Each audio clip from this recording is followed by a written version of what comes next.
vite.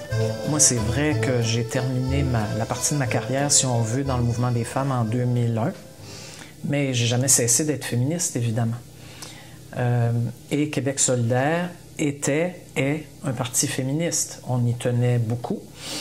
Et on a adopté dès le début des statuts sur la parité partout, chez les porte-paroles locaux, régionaux, nationaux, dans la commission politique, au sein du comité de coordination. Et on s'est vraiment attaché à avoir une attitude féministe aussi dans notre manière de travailler, puis des prises de position féministes dans tous les sujets pertinents dans la société. Donc, moi, j'ai continué d'être féministe tout ce temps-là. Je quitte la vie politique et il y a le mouvement, moi aussi. Et là, en fait, ce que je découvre quelque part, c'est qu'on a peut-être moins avancé qu'on pensait. Je savais bien que tout n'était pas réglé là, dans la société, évidemment, mais de découvrir avec d'abord agression non dénoncée, puis ensuite le mouvement MeToo à l'international qui au Québec se dit « moi aussi », là, le problème, là, c'est que ce qu'on voit, c'est ici aussi, ici, le Québec, qui est censé être la terre d'égalité entre les hommes et les femmes, et au nom du féminisme et de l'égalité, que de choses on peut dire justement sur les femmes musulmanes qui portent le voile, tiens. Ce dont on est obligé de se rendre compte, c'est qu'il y a encore des grands bouts de chemin à faire, là. Parce que quand plein de jeunes femmes universitaires viennent dire « ça se passe pas bien à l'université, on est victime de harcèlement sexuel », ces jeunes hommes-là là, qui ont, je sais pas, 22, 23, 25 ans, là, c'est pas les mononcles de mon époque, là.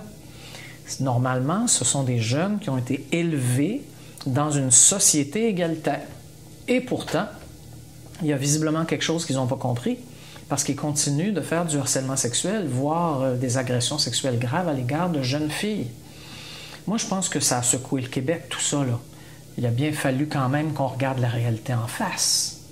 Ça existe chez des jeunes, chez des moins jeunes. On a beaucoup, beaucoup parlé du milieu artistique, mais on sait bien que ça arrive ailleurs aussi, dans les milieux de travail, etc.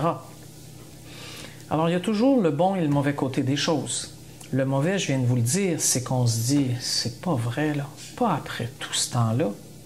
Mais le bon côté, c'est que c'est dénoncé vigoureusement et ce qu'on voit, moi je dirais, depuis 1 an à peu près, beaucoup de milieux de travail où les gens commencent à dire « mais c'est parce que nous, on n'en veut pas chez nous ».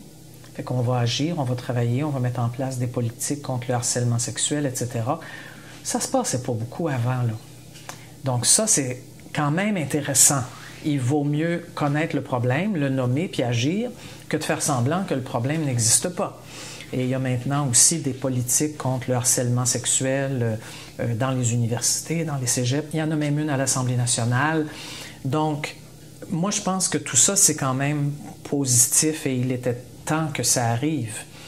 Mais ça ne règle pas tout parce que le système judiciaire, on l'a compris, n'est pas tellement fait pour entendre les victimes et leur donner raison. Donc, moi, je ne suis pas une experte des questions judiciaires, mais visiblement, il y a un travail à faire de ce côté-là si on veut que les victimes dénoncent puis qu'il se passe quelque chose. On parlait tout à l'heure d'engagement.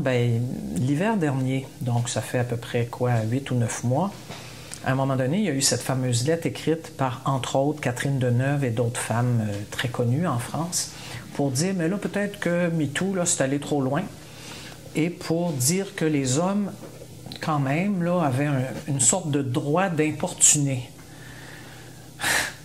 Moi, je suis aux Îles-de-la-Madeleine, un peu loin de tout ça, mais bon, quand même, je lis les journaux, puis je fais non, mais c'est pas possible, là. Puis là, j'avais peur un peu que ça se mette à percoler au Québec. Puis que là, il y a du monde au Québec qui commence à dire « Ouais, peut-être que c'est allé trop loin ». Fait que bon, mais mais là, j'ai pas téléphoné aux copines, parce qu'on se modernise quand même. J'ai écrit aux copines. Et plusieurs femmes m'ont dit « Ben oui, nous autres aussi, on a peur ». Bon, écoutez, c'est pas compliqué.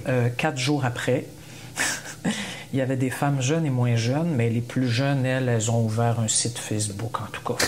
C'est genre de choses. Moi, je me disais peut-être une lettre ouverte dans un journal. Elles m'ont dit, Françoise, c'est un peu dépassé.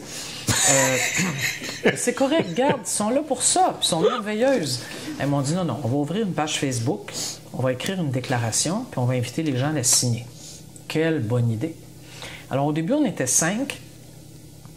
En 3 jours, on a trouvé 200 femmes reflétant toutes sortes de milieux et aussi une diversité culturelle.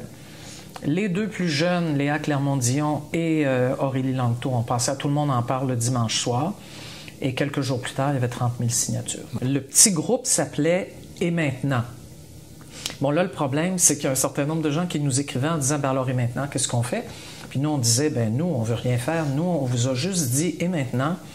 Le texte, là, ce qu'il disait, c'est qu'il faut continuer de se parler, il faut agir, bouger, se mobiliser avec les groupes qui existent déjà. C'est ça qu'on vous invite à faire. Et maintenant, on est à l'automne 2018.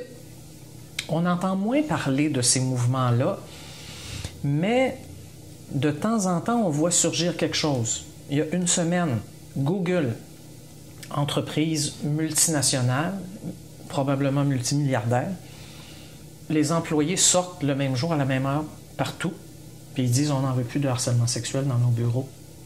C'est quand même intéressant. Donc, je pense qu'on avance. Et tout ça, ça prouve quoi? Bien, ça prouve qu'on a encore besoin du féminisme en 2018. On va en avoir encore besoin pour les années suivantes. On a besoin de féministes, on a besoin d'alliés. Oui, on a besoin, je sais qu'il y en a qui se posent la question, du Conseil du statut de la femme, qui écrit, qui produit des recherches formidables sur la situation des femmes. On a besoin de ça. Oui, on a besoin d'une Fédération des femmes du Québec, on a besoin de tous les groupes de femmes du Québec, puis on a besoin de plein de jeunes femmes qui, elles, trouvent d'autres moyens de se mobiliser, mais qui le font. Et des femmes, souvent, qui appartiennent à des groupes minoritaires. Moi, je trouve ça très bien. C'est plus multiforme, probablement plus compliqué qu'à mon époque, mais c'est bien. C'est comme ça que ça se construit maintenant, les mobilisations, par toutes sortes de moyens. Puis je trouve ça parfait. Et puis, bien, il faut que les alliés embarquent, il faut que les gars embarquent. Il faut qu'il y ait des gars dans les milieux de travail qui disent « Nous autres non plus, on n'en veut pas. C'est pas le modèle masculin auquel on s'identifie. » Mais moi, j'ai de l'espoir. Je suis une incurable optimiste, donc je pense qu'on va continuer d'avancer. Voilà.